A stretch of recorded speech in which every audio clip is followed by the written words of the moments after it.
నమస్తే రమగారు. నమస్తే జయ. రమగారు, మనము ఇంటి ముందు ముగ్గు వేసుకుంటాం కదా, ముగ్గుల్లో కూడా పలు రకాలుగా వేస్తూ ఉంటారు సందర్భానుసారంగా. తర్వాత పండుగలకి స్పెషల్ ముగ్గులని, అలానే దేవుడి ముందు వేసే ముగ్గులు కూడా వేరుంటాయి. అవును. అసలు ఎలాంటి ముగ్గు వేసుకోవాలి, అసలు ముగ్గు ఎందుకు వేయాలి? దీనికి ఏదైనా అంటే మనకి పూర్వీకులు ఏదైనా చెప్పిన విషయాలు కానీ అలా ఏమైనా ఉన్నాయంటారా? ముగ్గు మన వాకిలికి రక్షణ. వాకిలికి రక్షణ అండి? రక్షణ ఎట్లా? మనం వాకిట్లో ఇంచే కదా మన ఇంట్లోకి ఏవైనా ప్రవేశించేది. మనం ఎట్లా వస్తాం ఇంట్లోకి?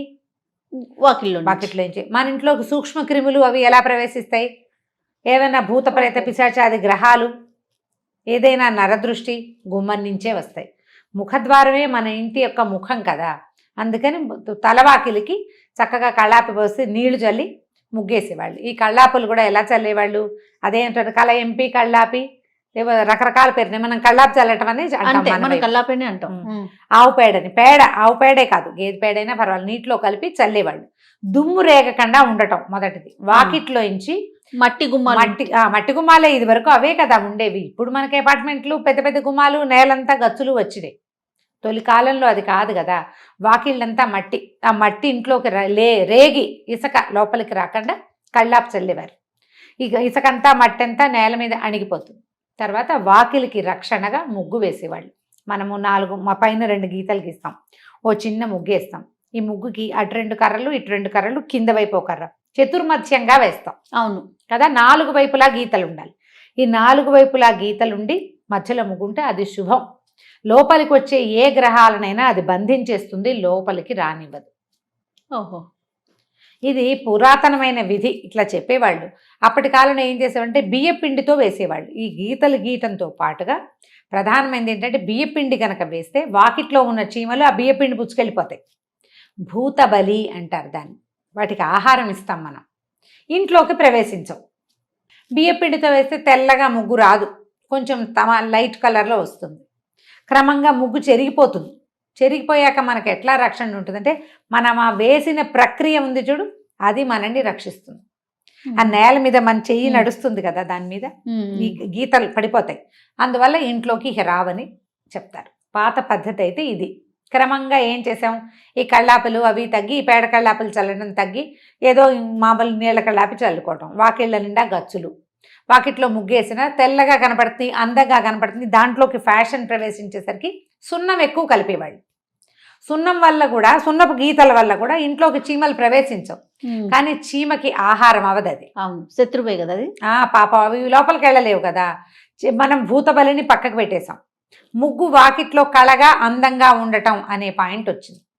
తర్వాత రకరకాల ఫ్యాషన్ల ద్వారా 2 గీతలు గీయాల్సింది పోయి ఇట్లా లావుపాటి గీతేసి 4 గీతలు వచ్చేలాగా చేయటం. ఏవో రకరకాలు చూస్తాము, తెలుసుకుంటాం.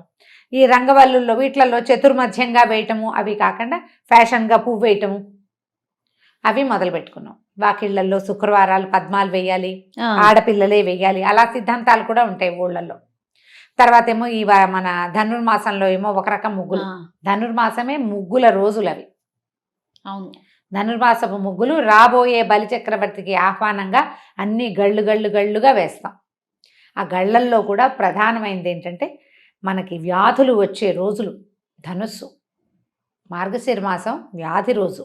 ఆ నెలంతా కొంచెం అనారోగ్యాలు, మరణాలు ఎక్కువగా డిసెంబర్లో సంభవిస్తూ ఉంటాయి చూడు. కాస్త అనారోగ్యంగా ఉన్నవాళ్ళు డిసెంబర్ వెళ్ళాలనుకుంటారు. ఈ గళ్ళ వల్ల ఆ మృత్యువుని కూడా కొంత నిరోధించే శక్తి ఉంటుంది ఆ గళ్ళకి. అందుకని పూర్వకాలం మహర్షులు ఎవరో ఈ ముగ్గు పద్ధతిని, థెరపీనే మనకి ప్రవేశపెట్టారు. తులసమ్మ దగ్గర అష్టదళ పద్మం వేసుకుంటాం 8 వచ్చేలాగా. వాకిళ్లలో నక్షత్రాల ముగ్గులు వేస్తారు. దానివల్ల దుష్టగ్రహాలు రావు.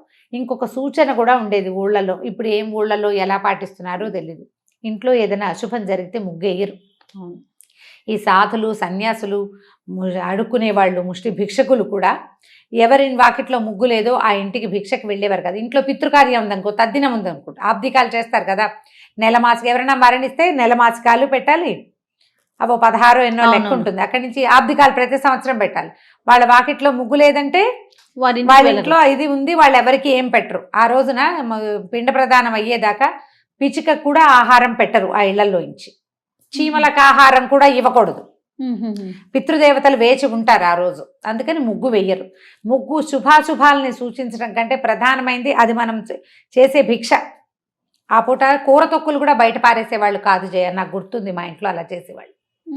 మామూలుగా కూర తరగగానే అవి వాకిట్లో ఉన్న కుడితొట్లో వేసేసి కాస్త నీళ్ళు పోసి బియ్యం కడుగు కూడా పోసేసేవాళ్ళం, ఎప్పటికప్పుడు పోసేసి. ఇప్పుడు కొంచెం తగ్గింది. ఇది వరకు మాకేంటంటే పొద్దుటిపూట గొడ్లు వచ్చి వాకిట్లో ఒక పక్కన నిలబడేవి, ఒక 10-12 ఆవులు గేదెలు వచ్చి పాడి గేదెలన్నింటినీ తెచ్చేవాళ్ళు, కుడితొట్లు ఉండేవి. బియ్యం కడుగు పట్టుకెళ్ళి పోసేసేవాళ్ళం, కూర చెక్కులు పోసేసేవాళ్ళం. కానీ కూర చెక్కులు కానీ బియ్యం కడుగులు కానీ ఆ పూట పితృదేవతలకు ఆహారం ఇవ్వడం అయ్యే వరకు గొడ్లకు కానీ పిట్టలకు కానీ చీమలకు కానీ ఏమి బెటర్, ముష్టి వాళ్ళకి భిక్షకులకి ఎవరికి దానం చేయరు. ఇది అయ్యాక పితృదేవత ఆరాధన పూర్తయిపోయాక అప్పుడు సాయంకాలం ముగ్గేసుకుంటారు. అప్పుడు వచ్చిన వాళ్ళకి ఈ ప్రసాదము పెడతారు, గొడ్లకి పెడతారు అనమాట. ఓకే.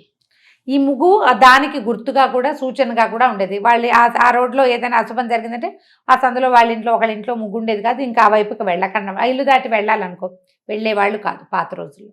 ఇప్పుడు క్రమంగా ఏమైందంటే మనకి గచ్చులు వచ్చినాయి. గచ్చు మీద కనపడడం కోసం ముగ్గు వేయటం అనేది ఒక విధానంగా మనం ఉంచుకున్నాం, కానీ దాని సిగ్నిఫికెన్స్ ఏమిటి అనేది మన చరిత్రలోంచి వెళ్ళిపోయింది. చాక్ పీసుల్లోకి వచ్చాము, దాని తర్వాత చాక్ పీస్ కూడా పర్మనెంట్ ముగ్గులు వచ్చేసి ప్లాస్టిక్ అంటించేసుకోవడం, పెయింట్ తోటి వేసుకోవడం. వాకిట్లో పెయింట్ తో ముగ్గేస్తే అది ముగ్గు కింద కౌంట్ కానే కాదు. గచ్చు మీద వేసిన ముగ్గే కాదు, ఊరికే మనం సౌందర్యానికి వేసుకుంటున్నాం తప్పిస్తే ఇంటికి కళ కళ కళ అంటే అశుభం కాదు, ఈ ఇంట్లో శుభాలే ఉన్నాయని తెలియచేయటానికే ముగ్గు ఇప్పుడు, అంతే, అంతకంటే లేదు.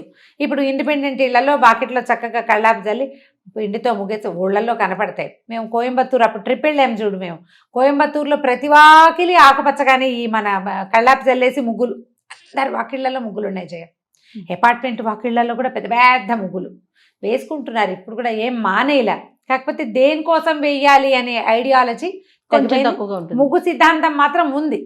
అసలు మనకి ఇంటర్నెట్ లో ఎన్ని ముగ్గులు కనిపిస్తాయో. అవును రమ్మగారు, ముగ్గుల మీదే యూట్యూబ్ వీడియోలు ఉన్న వాళ్ళు అసలు 3 లక్షలు 10 లక్షల సబ్స్క్రైబర్లు ఉన్న వాళ్ళు ఉన్నారు బోళ్ళ మంది. నాకు కూడా ముగ్గులు భలే సరదా, నేను చూస్తుంటాను, నేనేం వేయను, చూస్తూ ఉంటాను ఎంత బాగుందో చిన్న ముగ్గని, సరదాగా ఉంటుంది. అయితే దేవతార్చనకి మనం ముగ్గు వేసుకోవటం, దేవుడి దగ్గర మందిరం తుడుచుకుంటాం కదా, తులసి దగ్గర అష్టదళ పద్మం వేస్తే 8 వేస్తాం కదా, 8కి పద్మం వేసుకోవటం. ముగ్గులు తొక్కకూడదు.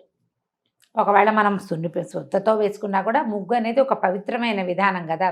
వాకిలంతా పండగని వేయకూడదు, గ్యాపులు ఇవ్వాలి. ముగ్గు తొక్కకూడదు, ముగ్గులు తొక్కితే మంచిది కాదు.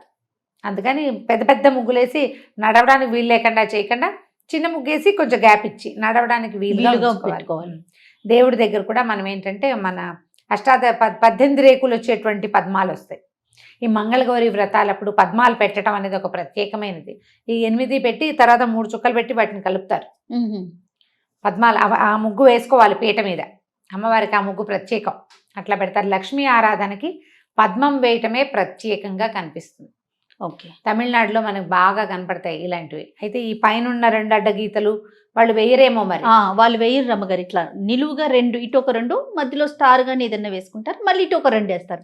మనం ఇలా అడ్డంగా వేసుకుంటాం కదా గుమ్మానికి, వాళ్ళు ఇటు ఒక 2 గీతలు గీసి ఆ రెండింటిని కలుపుకుంటారు, మధ్యలో ఒక స్టార్ లాంటిది వేసుకుంటారు, మళ్ళీ ఇటు 2 ఇట్లా సేమ్ ఇదే లైన్ లో వాలుగా వేసుకుంటారు. వాళ్ళ లక్ష్మీదేవికి అడ్డంకి అయిపోతుందని వాళ్ళ భావనట. మనకు పైన 2 అడ్డగీతలు తప్పనిసరి, కావాలంటే దాని మీద 2 క్రాస్ గీతలు గీసుకుంటాం, లేదా దానికి ఒక పువ్వో ఏదో వేసుకుంటాం. కానీ అడ్డగీతే మన మెయిన్ పద్ధతి. అవునవును. పూర్వకాలంలో ఏవో జరిగితే ఏర్పడిన ఆచారాలు కూడా అయ్యి ఉండవచ్చు వీటిని, అలా కూడా చెప్తారు. అందుకని ముగ్గు కర్రలు తొక్కకూడదు అలాంటివి చెప్తారు. రకరకాల నమ్మకాలు. ప్రధానమైనది ఏంటంటే ఇది పూర్వం నుంచి వస్తున్న సాంప్రదాయము. ఏదైనా శుభకార్యం అంటే వాకిట్లో తప్పకుండా ముగ్గు ఉండాలి. అశుభాలప్పుడే ముగ్గులు వేసుకోవాలి. వాకిలికి అడిగామనుకో వెంటనే కాస్త ముగ్గు వేసుకోవాలి, అయితే అశుభం. అసలు మనం ఇంట్లో నుంచి బయటికి వెళ్తున్నామంటే మార్నింగ్ ముగ్గు లేకుండా బయటికి వెళ్ళకూడదు, అదొక అలవాటు అయిపోయింది, అనిపించేస్తూ ఉంటుంది. అలవాటు. అపార్ట్మెంట్ లో అయినా వాకిట్లో ఏదో కాస్త ముగ్గైనా వేసుకుంటాం, చిన్న ముగ్గైనా వేస్తాం. చెయ్యండి ముగ్గులు, అంటే ఈ పద్ధతిని కొనసాగించాలి, మానేయద్దు. అవకాశం ఉండి మనకి నేల కూడా ఉంటే చక్కగా పిండితోటి ముగ్గేసుకుంటే బాగుంటుంది. మనం దేవుడి దగ్గర వేసుకునే ముగ్గులు, తులసి దగ్గర వేసేది కనీసం అవకాశం ఉంటే మానేయద్దు. తులసి వాకిట్లోనో పెరట్లోనో ఉంటే అక్కడైనా బియ్య పిండితోటి వేయండి. అందం కోసం కాకుండా తెల్లగా ఉండాలి, ముగ్గు బాగా కనపడాలి, ఫోటో తీయాలి, ఇన్స్టాలో పెట్టాలి లాంటివి భావించద్దు. తులసి వాకిట్లో ఉంది, పెరట్లో ఉంది, మట్టి ఉంది, చీమలు తిరుగుతాయి, అక్కడ బియ్య పిండి చక్క మెత్తటి పిండి పెడితే తెల్లగా ఉంటుంది. ఆ పిండితోటి ముగ్గు వేయండి. ఆ బియ్య పిండి చీమలకి ఆహారం అయితే మనకి చాలా మంచిది. గచ్చు మీద వేస్తే గాలికి ఎగిరిపోతుంది, మనమే తొక్కేస్తాం, ఇంట్లోకి వచ్చేస్తుంది. నేల ఉంటేనే ఈ పద్ధతి. తప్పకుండా అండి. నమస్తే. నమస్తే జయ.